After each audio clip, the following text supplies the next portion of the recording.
காங்கிரஸுக்கே ஒரு முற்றுப்புள்ளி வரப்போகுது. காங்கிரஸ் வந்து 2 விஷயம் இல்லைன்னா காங்கிரஸ் இல்ல. ஒண்ணு கோஷ்டி பூசல். இன்னொன்னு இந்த மாரி டிசைட் பண்றதுல உள்ள தாமதம். இன்னைக்கு நேத்து இல்ல, மூப்பனார் காலத்துல இருந்தே இது இருக்கு. அந்த நோய் வந்து தமாக ஆரம்பிச்ச மூப்பனாருக்கும் தொற்றிடுச்சு. அப்ப 20க்கு 20 சீட் நிக்கிறாங்க எம்பிசில. அப்ப கூட நாமினேஷன் இன்னைக்கோட க்ளோஸ் ஆகுது. இன்னைக்கு சாயந்தரம் 4 மணியோடனா 3:30 மணிக்கு தான் போய் நாமினேஷன் பண்ணணும்.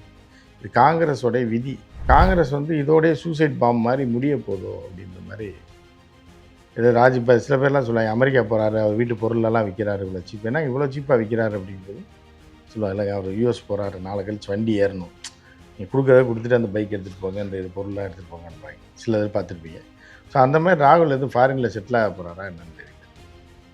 டக்கு டக்குன்னு கட்சியை முடிச்சு விட்டு எல்லாத்தையும் 2 மாநிலமாக முடிச்சு விட்டோம்னா அப்படியே முடிஞ்சிடும். அதுக்கப்புறம் நம்ம பாட்டு வெளிநாட்டில் செட்டில் ஆகிடலாம். எதுக்கு 3 மாநிலம் தான் ஆட்சியில் இருக்காங்க. ஆமாம், இன்னும் அதுவும் முடிஞ்சு போச்சுன்னு வைங்க. இது கூட்டணி செகண்ட் இடத்துல இருக்கிறதையும் முடிச்சு விட்டோம்னா நம்ம பாட்டுக்கு போய் ஃபாரினில் செட்டில் ஆகிடலான்னு.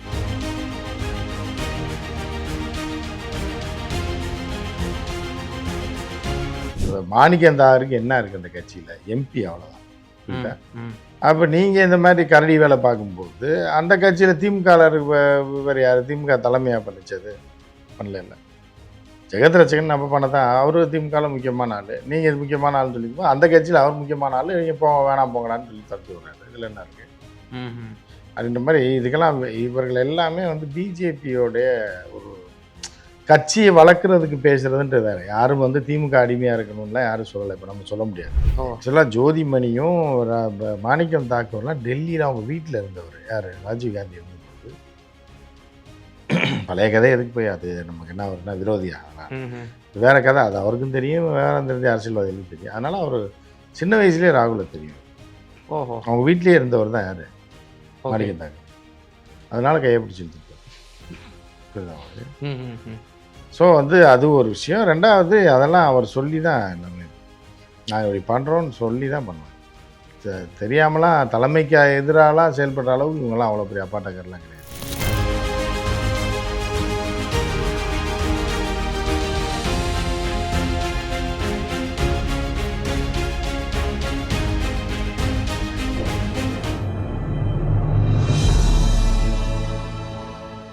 தமிழ் நியூஸ் நேயர்களுக்கு அன்பு வணக்கம். இன்றைய நேர்காணலில் நம்மோடு இருந்திருப்பவர் மூத்த பத்திரிகையாளர் திரு உமாபதி சார். சார் வணக்கம். வணக்கம். வணக்கம் சார். திமுக காங்கிரஸ் கூட்டணி இன்னும் அந்த சர்ச்சை ஓயாமல், சீட் ஷேரிங்க்கு இன்னும் அஃபிஷியலாக டிஎம்கே இன்று அந்த நாளை அனௌன்ஸ் பண்ணுவாங்க அந்த குழுவை அப்படின்னு எதிர்பார்க்கப்படுகிறது. சர்ச்சைக்குரிய கருத்தை காங்கிரஸ் தரப்பிலிருந்து தலைவர்கள் சொல்லிக்கிட்டே இருக்கிறாங்க. இன்னைக்கு என்னன்னு பார்க்குறோன்னா, மாணிக்கம் தாக்கூர் வழக்கு போல பாண்டிச்சேரியில் யார் தலைமை? 26% கட்சியா இல்லை 8% கட்சியா? இது என்ன எங்கள் கூட்டணி கட்சிக்குள்ளேயே வச்சு என்ன எங்களை அவமானப்படுத்திட்டு இருக்கீங்க அப்படின்னு சொல்லி ஜெகத் ரட்சகன் அவர்களை அட்டாக் பண்ணி இப்படி வந்து கடுமையாக பேசியிருக்கிறாரு. தொடர்ந்து இப்படி ஒரு சலசலப்பு. காங்கிரஸ் என்ன சார், உங்களுக்கு எத்தனையோ கட்சிகள் இருக்காங்க, அவங்களும் இப்போ சொல்கிறாங்க. இப்போ ஒவ்வொரு கட்சிகளா சிபிஐ, சிபிஎம், விசிகா எல்லாரும் சொல்கிறாங்க. ஏன் தாவாக்கா வேல்முருகன் அவர்கள் கூட நாங்கள் வந்து அதிகமான சீட்டுகள் கேட்போம், இரட்டை இலக்கத்தில் சீட் கேட்போம் அப்படின்னு சொல்லி விசிகா போன கட்சிகள் அவங்க உரிமை கேட்குறாங்க. ஏன் காங்கிரஸ் இன்னும் வரைக்கும் ஒரு முற்றுப்புள்ளி வைக்காம இருக்கு? காங்கிரஸுக்கே ஒரு முற்றுப்புள்ளி வரப்போகுது அப்படின்றது தான் அதுக்கு அர்த்தம். புரியுதா உங்களுக்கு? அதாவது காங்கிரஸ் வந்து 2 விஷயம் இல்லைன்னா காங்கிரஸ் இல்லை. ஒன்று கோஷ்டி பூசல், இன்னொன்று இந்த மாதிரி டிசைட் பண்ணுறதுல உள்ள தாமதம். இன்னைக்கு நேற்று இல்லை, மூப்பனார் காலத்துல இருந்தே இது இருக்கு. அந்த நோய் வந்து தமாக ஆரம்பித்த மூப்பனாருக்கும் தொற்றிடுச்சு. அப்போ 20க்கு 20 சீட் நிற்கிறாங்க எம்பிசியில். அப்போ கூட நாமினேஷன் இன்னைக்கோட க்ளோஸ் ஆகுது. இன்னைக்கு சாயந்தரம் 4 மணியோடனா 3:30 மணிக்கு தான் போய் நாமினேஷன் பண்ணுவோம். இது காங்கிரஸோட விதி.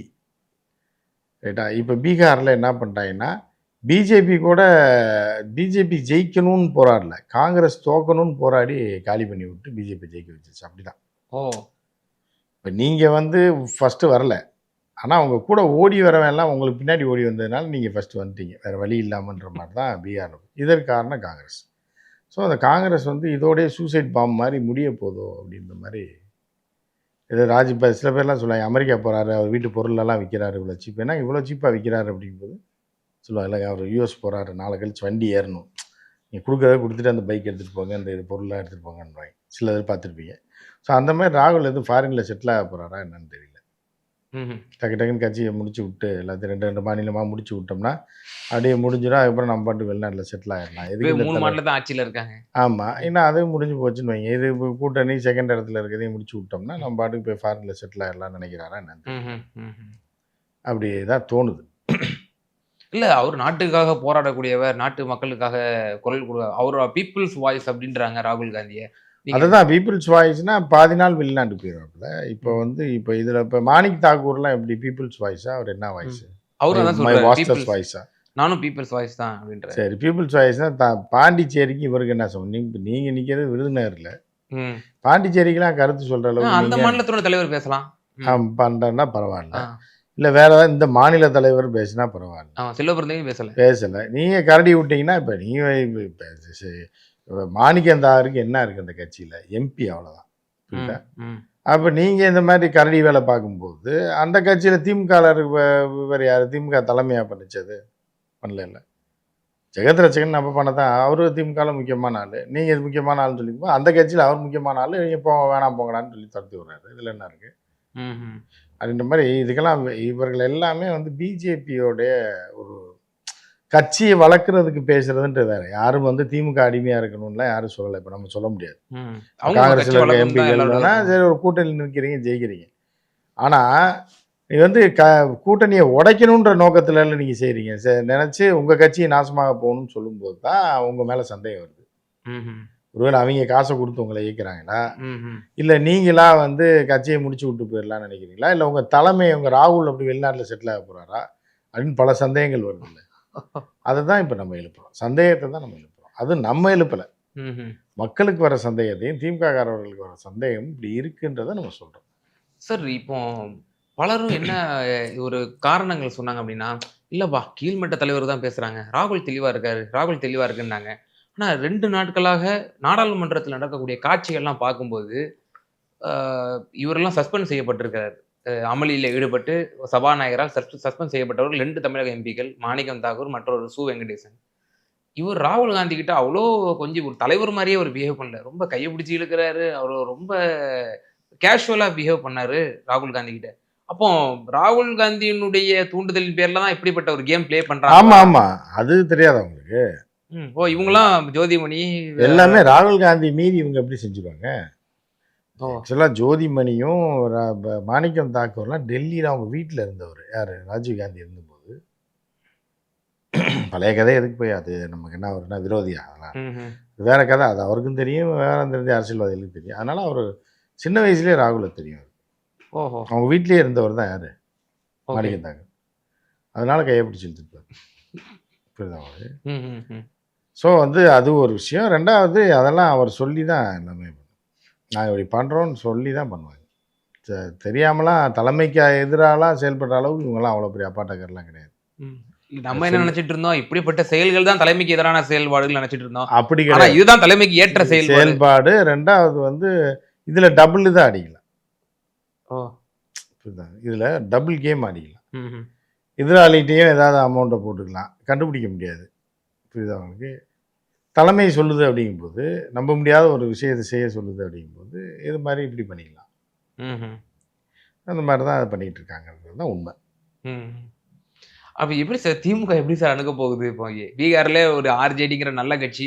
அந்த கட்சியை சிங்கிள் காலி அலைன்ஸ் பண்ணி விட்டாங்க இவன் மாநில 25 கட்சியை. சீட் வந்து இப்ப எங்கேயோ காணாம போயிடுச்சு. ஆள் ஆமா. இடம் இருக்கிற இடம் தெரியாம. போச்சு. காங்கிரஸும் ஏஎம்ஐஎம் கூட போட்டி அதாவது மஜ்லிஸ் ஓவைசி அளவுக்கு சுருங்கி போச்சு. இறங்கிருச்சு. இப்போ காங்கிரஸ் தமிழகத்துல ஒண்ணுமே இல்லாம போனா கூட பரவாயில்ல. அதான் இப்போ வந்து இருக்கிற திமுகவையும் ஏதாவது பண்ணி விட்டாங்கன்னா. இல்லை அப்படிதான் பண்ணுறது தான் plan. சில பேர் பார்த்தீங்கன்னா தீக்குளிச்சு சாகும்போது இன்னொருத்தனே கட்டி பிடிச்சிடுவாங்க. புரியுதா? பரவட்டும் மேலே. அவனும் சாகட்டும் அப்படின்னு. ம். ஸோ அந்த மாதிரி தான் இப்போ காங்கிரஸோட தமிழக காங்கிரஸோட நிலைமை இருக்குது. அது வந்து மாநில தலைவருக்கு தெளிவாக புரியுது. இவங்க எங்கேயோ கொண்டு குழியில் தள்ளி இதோட முடிச்சு விட போகிறாங்க அப்படின்னு அவருக்கு தெரியுது. புரியுதா? ஆனாலும் இந்த சில சக்திகள் வந்து பாஜகவுக்கு சாதகமாக அவங்க என்ன நினைக்கிறேன், பாஜகவோட வெற்றிலாம் பாஜகவோட வெற்றி கிடையாது. பாஜக 20% இருக்குது. ஒரு கட்சி 40 இருக்குன்னா அந்த கட்சியை 2ஆக உடச்சிடுவாங்க. 3ஆக உடச்சுன்னா 10 3 கோஷ்டி ஆக்கி விட்ருவாங்க. ஓ இன்னொரு கூட்டணியில் ஒருத்தர் இருக்கானா அவனை 2ஆக உடச்சி விட்ருவாங்க. அதுவும் 5 10 ஆகும்போது ரெண்டுமே சேர்ந்தாலே 15 தான் வரும். 2 சேர்ந்தா 60ன்னு இருந்ததை 2 சேர்ந்தாலே 15 ஆக்கி விட்டுட்டு இவன் 20லேயே தான் இருப்பான். இவன் ஜெயிச்சிருவான். ஓ இதுதான் பீகார்ல ஒரு நடந்துச்சு பித்தா ராகுல்னால. ராகுலோடைய சாணக்கியத்தனத்தினால காங்கிரஸ் அங்கே டோட்டலாக போச்சு விட்டாங்க. இப்போ இங்கேயும் போச்சுருவாங்க. அப்ப ஸ்டாலின் ரொம்ப ஜாக்கிரதையா இருப்பாரா இந்த ஸ்வீட் ஷேரிங் சம்பந்தமான? அதெல்லாம் அவங்க எல்லாம் தெளிவாக தான் இருக்காங்க. சொல்லி பார்க்குறாங்க. ஏற்கனவே பீகார் தேர்தல் முடிஞ்சோடனே மு.க. ஸ்டாலின் அவர்கள் சொன்னார், ஓ இந்த இது வந்து ஒரு பெரிய படிப்பினையை கொடுத்துருக்கு பீகார் எலெக்ஷனு, அதனால் நம்ம பார்த்து தான் செயல்படணும்னு காங்கிரஸுக்கு தான் சொன்னார். ஓ சீட்டு அது வேணும், கூட்டு எஸ்ஐஆருக்கு சொல்லலையா? எலெக்ஷன் கமிஷன் ஆஃப் இந்தியாவை வந்து எச்சரிக்கலையா திரு மு க ஸ்டாலின் அவர்கள்? நீங்க ஏன் காங்கிரஸ் அதையும் எச்சரிச்சாரு, காங்கிரஸையும் எச்சரிச்சாரு. ஓ ஓ ஓ பார்த்துக்குங்க, இப்படி பண்ணீங்கன்னா இப்போ அங்கே குழியில் விழுந்துட்டீங்க, இது மாதிரி தமிழ்நாட்டிலே பண்ணி விட்டு போயிடாதீங்க அப்படின்றது அதுக்கு அர்த்தம். அதை மீறியும் ராகுல் வந்து மிரட்டி பார்ப்போம். சார் காங்கிரஸ் இப்போ என்னதான் சாதிக்க நினைக்குது சார்? இப்போ பாருங்களேன், இப்போ ஒழுங்கா இருக்கிற கூட்டணியில தேவையில்லாம இந்த ஒரு கட்சி மட்டும்தான் தொடர்ந்து 3 மாசமா வந்து தேவையற்ற கருத்துக்கள் பொதுவெளியில வச்சு இந்த கூட்டணியோட ரெப்புடேஷனே கேள்விக்குறியாக்கிட்டாங்க. என்ன சாதிக்க விரும்புது காங்கிரஸ் இதன் மூலியமா? காங்கிரஸ் வந்து சரி, நீங்கள் ஆட்சியில் பங்கு கொடுத்து என்னத்தை கிழிச்சிருவீங்க? நீங்கள் கட்சியை வளர்த்துருவீங்களா? நீங்கள் எங்களுக்கு வந்து பெரிய பெரிய இலாக்காக்கெல்லாம் வேண்டாம், நிதி அமைச்சகமோ உள்துறை அப்படிலாம் வேண்டாம், எங்களுக்கு சமூக நீதி சார்ந்து இப்போ தமிழ் வளர்ச்சி இருக்கு, அந்த மாதிரிலாம் இருக்கு இல்லையா, அது மாதிரி கொடுங்க எங்களுக்கு. தமிழை கொன்னவங்களே அவங்க தானே, இப்போ எப்படி அவங்களுக்கு தமிழ் வளர்ச்சி கொடுக்க முடியும்? சமூக நீதி சார்ந்து ரெண்டுமே அவங்க தான் காலி பண்ணி விட்டது, இந்திய பூத்தி. அதனால தானே தமிழக மக்கள் அவங்களை அடியோட துரத்தி வரட்டி விட்டாங்க. இப்போ திருப்பி அதே கேட்டால் எப்படி கொடுக்க முடியும்? அதாவது ஆட்சியில் பங்குன்றதை கொடுக்கவே மாட்டாங்க தமிழகத்தில். அது அதிமுகவும் கொடுக்காது, திமுகவும் கொடுக்காது. சரியா? அதற்கான வாய்ப்பே கிடையாது. அதை மீறி போகிறேன்னு சொன்னாங்கன்னா அது ஒரு மாதிரியாக போகும். இல்லை இது தட்டு மாதிரி இந்த எலெக்ஷனில் அப்படி சேர்ந்துட்டா கூட எலெக்ஷன் முடிஞ்சோடனே கட்டாயம் காங்கிரஸை டிஎம்கே கழட்டி விட்டுரும். முடிஞ்சதுக்கு அப்புறம் தான், முடியதுக்கு முன்னாடி எலெக்ஷனில் ஏதாவது பிரச்சனை பண்ணாங்கன்னா இல்லை, அதுதான் அவர்களுக்கு என்னென்னா, இந்த விஜய்னு ஒரு சக்தி வந்த உடனே ஒரு கதவு ஓப்பன் ஆகுது. முதல்ல பிஜேபிக்கு பயந்துட்டு டிஎம்கே தவிர வேறு வழி இல்லை, நீங்கள் அடிமையாக கிடந்தாங்க.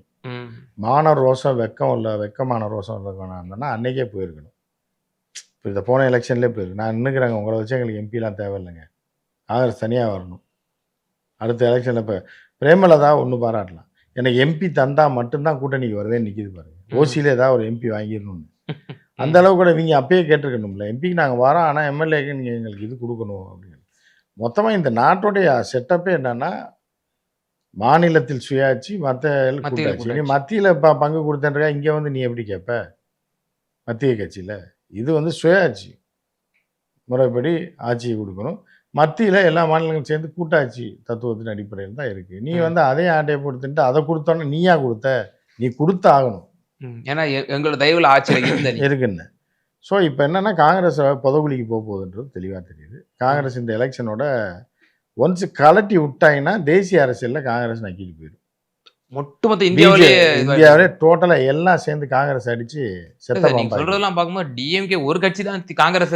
எதுக்காக மம்தா பானர்ஜி அடின்னு அடிச்சு ஓட விரட்டுறாப்புல? நீ வராத, கிட்டே வராத, ஓடும். இப்போ தனித்து போட்டின்னு அறிவிச்சிருக்காங்க வெஸ்ட் பெங்காலில். அதுதான் துரத்தி விட்டுருவாங்க, நாசப்படுத்தி விட்றாங்க. எதுக்கு எல்லா பிற மாநிலங்களில் இவங்களை சேர்க்கவே மாட்டுறாங்கன்னா, இவங்களை விட்டால் இதெல்லாம் கேட்பான். பாவம்னு சோறு போட்டிங்கன்னா வீட்டுக்குள்ளே வந்து படுத்துக்க வேண்டுவாங்க. புரியுதவங்களுக்கு? சரி, மழை வருது, பிச்சைக்காரன் ரோட்டில் போடுறது தான், இவங்கள நம்ம சொல்லலை. ஒரு வயதான ஆள் நடிகிட்டு படுத்துருக்கானேன்னு சொல்லி வாங்க கொஞ்சம் கஞ்சி காய்ச்சி சூடாக குடிச்சிட்டு இந்த வெராண்டாவில் படுங்க அப்படின்னா, கொஞ்சம் நேரம் கழிச்சவன் நான் அந்த ஹாலில் வேணால் படுத்துக்கட்டுமா, கொசு கடிக்குது அப்படின்னு. சரி, வயசான ஆளாக இருக்காருன்னு படுக்க வைக்கிறீங்கன்னு வைங்க. அப்புறம் அந்த கட்டிலில் கூட காலியாக தான் இருக்குது. அந்த ரூமு ட்ரிபிள் பெட்ரூமில் ஒரு ரூம் காலியாக இருக்குல்ல, அதில் வேணால் நான் படுத்துக்கிட்டாமா, சும்மா தானே கிடக்கு அப்படின்னா என்ன ஆகும்? நைட்டாக சுடுதண்ணி தூக்கி ஊற்றி வரட்டி விட்ருவாங்க. இல்லை, இந்த கதை தான் இப்போ காங்கிரஸை மொத்தமாக முடிச்சு கட்ட போகிறாங்க தமிழ்நாட்டில். நீ ஃப்யூச்சரை பார்த்தேன்னா இன்றைக்கி நீ உயிரோடு இருக்கணும்ல, இதை தான் நம்ம சொல்லிகிட்டு இருக்கோம். உன் ஃப்யூச்சருக்கு இன்னும் 10 வருஷம் கழிச்சு பார்க்குற, ஆனால் இன்னும் 1 வருஷம் கூட நீ உயிரோடு இருக்க மாட்டியா. ஆக்சிஜன் கொடுத்துட்டு இருக்கதே திமுக தான். ஓ ஓகே. ஸோ இப்போ மேலும் பல பிரச்சனைகள் பண்ணிட்டு இருந்தாங்க. இப்போ அதிகமான சீட்டு கேட்கறது, ஆட்சியில் பங்கு, ராஜ்யசபா இப்படின்னு ஏதாவது கேட்டுகிட்டே இருந்தாங்கன்னா பிளான் பி ஒன்று டிஎம்கே போடுவாங்கன்றாங்களே, அது என்ன சார் பிளான் பி? அதெல்லாம் பிளான் பிலாம் போட்டு தான் இருக்கு. பிளான் பி மீன்ஸ் இப்போ இன்னொரு காத்து கொண்டு இருக்கக்கூடிய கட்சிகளை அகாமடேட் பண்ணுவாங்க. அதாவது அப்படின்னு இல்லை, அதாவது எப்படின்னா, இப்போ தாத்தா சாக போகிறாருன்னு வச்சுங்களேன், இருக்காரு, ஆனால் இழுத்துக்கிட்டே இருக்குது. இன்றைக்கி நாளைக்குன்னு சொந்தக்காரங்க வராங்க போகிறாங்க, ஆளுக்கு 1000 வேலை இருக்கும். அவர் சொல்கிறத கேட்காம அடம் பிடிச்சிட்டே இருந்தாருன்னா என்ன பண்ணேன்னா, ஆளுக்கு தாத்தாக்கு பால் ஊற்றுவாங்க. ஆளுக்கு பாலை ஊற்றி முடிச்சுடுவாங்க. ம். மிக்கி செத்து போகிற மாதிரி பண்ணிடுவாங்க. அது கொலையில் வராது. சரி வயசானவங்களுக்கு பாலை ஊற்றுங்க அப்படின்னு ஊற்றிக்கிட்டே இருப்பாங்க. படுக்க வச்சு பால் ஊற்றுனா என்னென்னா புறைய ஏறி டொப்புன்னு போயிடுவாங்க. ம். அந்த இதுதான் இப்போ காங்கிரஸுக்கு டிஎம்கே பண்ணும். பால் ஊற்றி விட்டுரும். ஓகே. ஆசைப்படுறாங்க, என்ன பண்ணுறது, ம். ம். ம். மாஸ்கை கழட்டிட்டு பாலை ஊற்றி விட்டோம்னா ஆட்டோமேட்டிக்காக. ம். சரி, இன்னொரு பக்கம் காங்கிரஸ் இப்படி ஒரு பக்கம் இருக்க, தேமுதிக மேக்ஸிமைஸ் ஆயிடுச்சு. கிட்டத்தட்ட டிஎம்கேக்கு அவங்க வரப்போறாங்க அப்படிங்கிற லெவல்ல வந்து பல அரசியல் விமர்சகர்கள் வந்து கருத்து தெரிவிச்சிட்டு இல்லை, அது இருக்காங்க. ஏற்கனவே வர்றதுக்கு பாசிட்டிவாக பேசிகிட்டு இருந்தாங்க. ஆனால் வந்து சீட் அந்த அம்மா ம். அளவுக்கு அதிகமாக கேட்குது. எவ்வளோ கேட்குறாங்க கேட்குறாங்க? அவன் 20, 25 கேட்குறாங்க. ஓ, காங்கிரஸுக்கு நிகரா கேட்குறாங்க. ஆமாம். ம். ஒரு எம்பி வேறு கேட்குறாங்க. ஓ. அப்புறம் செலவுக்கு பணம் வேறு கேட்குறாங்க. நிறைய விஷயங்கள் கேட்குறாங்க. அதனால திமுக ஒரு எடுத்து வச்சிருக்கு. காங்கிரஸ் ஏதாவது பிரச்சனை பண்ணுச்சுன்னா அப்படின்ற மாதிரியா சார்? ஓஹோ. சில வீட்லலாம் பார்த்தீங்கன்னா சாப்பாடு எடுத்து வச்சுருவாங்க. ரசமும் ஒரு வடையும் இதையும் வச்சுருப்பாங்க. ரசம் தானே, நான் சாப்பிட மாட்டேன் போன்றுவாங்க. சரி போன்னு விட்டாயின்னு வைங்க. ம். கொஞ்ச நாள் கழிச்சு அவனே வந்து அந்த ஆறுன சொத்தை தின்ட்டு போயிடுவான். புரியுதா? அந்த மாதிரி தான் இப்போ திமுக வச்சு ரசம் சோறு வச்சிருக்கு, நல்லா சுட சுட வச்சிருக்கு. ஓகே. ஊறுகாய் இருக்கு, நானா பிரியாணில கேட்டேன், நீ என்ன ரசம் சோறு கொடுக்குற அப்படின்னு. ஆமா. இதுதான் இருக்கு இன்னைக்கு. வேணுன்னா சாப்பிடு, இல்லைன்னா போயிட்டு வாங்கன்னா நீங்கள் ஐயோ அப்படி இப்படின்னு பிரச்சனை எல்லாம் வேணான்னு தட்டி விட்டுருவாங்க. நீ இந்த நாய் தின்னா திங்கலைன்னா போதும்னு வச்சுட்டாயின்னு வைங்க. அவனா வந்து சாப்பிட்ருவாங்க. கொஞ்ச நேரம் கழிச்சு ஆறுன சொத்தை சாப்பிட்டு இதை ஒழுங்காக சூடாக இருக்கும்போதே சாப்பிட்டுக்க வேண்டியதானே. ஆறி போய் என்ன எதுக்கு திங்கிறன்ற மாதிரி தான் கதை. அப்போ தேமுதிக வழிக்கு வந்துடும் அப்படின்ற மாதிரி சொல்றீங்க. வந்துடும், இல்லைன்னா அது வெளியில் போனால் பிச்சை தான் எடுக்கும். நைட்டு 12 மணிக்கு மேலே சோறு கிடைக்காம சாப்பிடும். இல்லை, கடுமையான வார்த்தை சொல்றீங்களே. ஆமாம். ம். சார், அதே போல் ராமதாஸ் ஐயா அவங்க தான் ரொம்ப வலுவிழந்து இருக்காரு. இந்த முறை தான் அவர் வந்து முதல் முறையாக தன்னுடைய பார்கெனை இழந்திருக்கிறாரு அப்படின்லாம் சொல்கிறாங்களே. அவரால் வந்து டிஎம்கேக்கு அட்வான்டேஜ் கிடைக்குமா? அவர் வராட்டி கூட டிஎம்கேக்கு அட்வான்டேஜ் அவர் வரலன்னு அதான் வந்தால் நல்லது, வரலைன்னா ரொம்ப நல்லதுன்ற மாதிரி தான் அவரோட கதை இருக்கு. அவர் வராமல் இருந்தாலும் சுயேட்சையாக போடுவார். யார்? அன்புமணி நிற்கக்கூடிய பகுதிகளில். ஆமாம், போட்டால் அன்புமணியை காலி பண்ணிடுவார். ஓ, அப்போ ஓட்டு உடையும் டிஎம்கே உடையும் பிஜேபி நாசம் தான். எந்த வகையில் சுற்றி வளைச்சு பார்த்தீங்கன்னா பிஜேபி நாசம் தாங்க. அன்புமணி சண்டை போட்டாலும் சரி, அண்ணாமலை சண்டை போட்டாலும் சரி. அண்ணாமலையும் சொல்லிட்டாரு சார், நான் வந்து பொறுப்புல இருந்து விலகிக்கிறேன், விலகிட்டேன், போட்டியிடுறதும் கஷ்டம் தான், கேள்விக்குறி இல்லை. அவர் எம்எல்ஏக்கெல்லாம் போட்டி போடுவோம். கேள்விக்குறின்ட்டாரு. எம்பி தான் அவரோட டார்கெட், எம்எல்ஏ கிடையாது. ஓ, ஆனால் கடந்த முறை அரவக்குறிச்சியில் நின்றாரு. அது சின்ன வயசில் தெரியாமல் பண்ண தப்பு அது. அந்த மாதிரி சேலம் சிவராஜ் வைத்தியர் சொல்லுவார்ல, அந்த மாதிரி தான். சின்ன வயசில் அறியாத வயசில் தெரியாமல் பண்ணாதீங்கப்பா அப்படின்ற மாதிரி அந்த மாதிரி தப்பு பண்ணிட்டார். இன்னும் நிற்க மாட்டார். இப்போ வந்து எம்பிக்கு போயிட்டார். அவர் பிரைம் மினிஸ்டர் ஆகிறது தான் அவரோட இது. 10 வருஷம் கழிச்சு ஆறுதான் அவங்க தொண்டர்கள்லாம் சொல்லிட்டு இருக்காங்க. இப்போ அதுக்கான எம்பிக்கு ட்ரை பண்ணுவார். அடுத்த எம்பி தான் ட்ரை பண்ணுவார். இடையில வர மாட்டார். சார், இறுதியான ஒரு கேள்வி சார். இப்போ ஒரு முக்கியமான வாதத்தை முன்வைக்கிறாங்க. DMK Congress natural alliance. DMK Congress alliance இல்லாமல் எப்போ ஆட்சி அமைச்சிச்சு? அப்படி வந்து ஆட்சி அமைச்சதா வரலாறு இருக்கா? டிஎம்கே வந்து காங்கிரஸோட ஓட் பேங்க்கு நிச்சயமாக தேவைப்படும். அவங்களுக்கு காம்பினேஷன் கெமிஸ்ட்ரி ஒன்று ஒர்க் அவுட் ஆகுது. காங்கிரஸ் கூட்டணி இல்லாமல் திமுக ஆட்சி அமைச்சதே கிடையாது. அதனால தான் வந்து ஸ்டாலின் அவர்களோ திமுக தரப்புலையோ ரொம்பவே அமைதி காத்து எப்படியாவது அகாமடேட் பண்ணணும்னு இருக்கிறாங்க அப்படின்ற ஒரு கருத்து சொல்லப்படுது. இல்லை, அது உண்மைதான். டீக்கே தான். காஃபிக்கு வந்து பால் ஊற்றுனா தான் காஃபி நம்ம சாப்பிடுவோம். சில நேரத்தில் இல்லைன்னா என்ன பண்ணுவோம்? பால் மட்டும்தான் இருக்குன்னா என்ன பண்ணுவீங்க? சுட வச்சு பாலை மட்டும் குடிச்சிட்டு படுக்க வேண்டியதான். அதுக்கு என்ன பண்ணுவோம்?